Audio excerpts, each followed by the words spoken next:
शिवाजी महाराजांची जी काही पत्रं मिळाली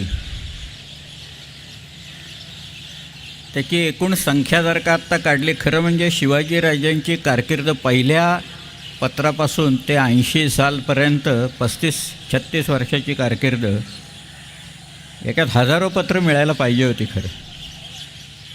परंतु अस्सल आणि नक्कल अशी मिळून स्वतः शिवाजीराजांची फार तर फार 250 पत्रं मिळाली असतात. त्याचं एक कारण म्हणजे घरगुती जी पत्रं असतात ती काही आपण फार जपून ठेवतो अशातला काही भाग नाही आहे.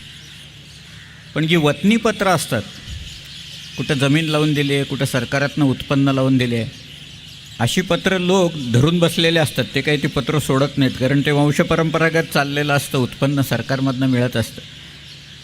त्यामुळे ती बरीचशी पत्रं मिळाली, पण ती सगळी ठराविक असतात. दुमाले करणे म्हणून शब्द येत असेल इथं, जर का काही कोणी वाचक असतील त्याचे. दुमाला म्हणजे दुंबाला नुमायन, म्हणजे नूतनीकरण, रेन्यू करा अशा पद्धतीची ती पत्रं असतात. जे काही चालत आलेले आहे ते रेन्यू करून टाक.